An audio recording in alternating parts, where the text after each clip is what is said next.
স্পেনের কাছে বিশ্বকাপ ফাইনাল হারের পর মাঠেই হাতাহাতিতে জড়িয়ে পড়েছিলেন আর্জেন্টিনার ফুটবলাররা, যার জন্য বেশ বড়সড় শাস্তির মুখে লিয়ান্দ্রো পারেদেস, নাওয়েল মলিনা সহ আরও এক ফুটবলার সহ কোচিং স্টাফের এক সদস্য। ফিফার এই শাস্তির বিরুদ্ধে এবার আপিলের প্রস্তুতি নিচ্ছে এএফএ।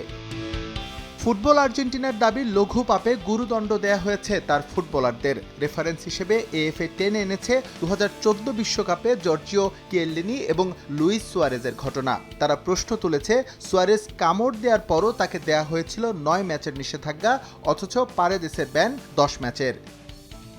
পারেদেসের শাস্তি তার কৃতকর্মের তুলনায় অতিরিক্ত। ফিফার এই সিদ্ধান্তের বিরুদ্ধে আপিল করে শাস্তি কমানোর চেষ্টা করবে আর্জেন্টিনা। পারেদেসের নিষেধাজ্ঞার সঙ্গে যদি 2014 সালের সুয়ারেজের ঘটনাটির তুলনা করেন, প্রতিপক্ষকে কামড় দেওয়ার পরও সে 9 ম্যাচ নিষিদ্ধ হয়েছিল, অথচ পারেদেস পেয়েছে 10 ম্যাচ। আমাদের মতে এখানে সবকিছু ঠিকভাবে বিবেচনা করা হয়নি।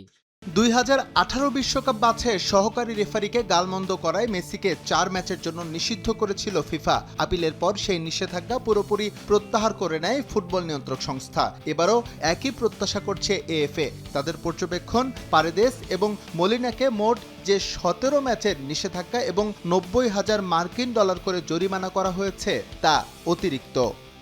বিভিন্ন নজির পর্যবেক্ষণ করে আমাদের মনে হয়েছে এই নিষেধাজ্ঞাগুলো প্রশ্নবিদ্ধ। আমরা ভিডিওগুলো ফ্রেম ধরে ধরে দেখেছি। আমাদের মনে হয়েছে শাস্তি এর চেয়ে কম হওয়া উচিত ছিল। বিশেষ করে পারেদেস ও মলিনার ক্ষেত্রে এই নিষেধাজ্ঞা অতিরিক্ত। এই ঘটনায় আর্জেন্টিনার সহকারী কোচ রবার্তো আয়ালাকে 3 ম্যাচের নিষেধাজ্ঞা ও $30,000 জরিমানা করা হয়েছে। এছাড়াও থিয়াগো আলামাদাকে দেয়া হয়েছে 1 ম্যাচের নিষেধাজ্ঞা। অবশ্য আলামাদার এই সাজার বিরুদ্ধে আপিলের কোনো সুযোগ নেই। এস এম ইকবাল, সময় সংবাদ।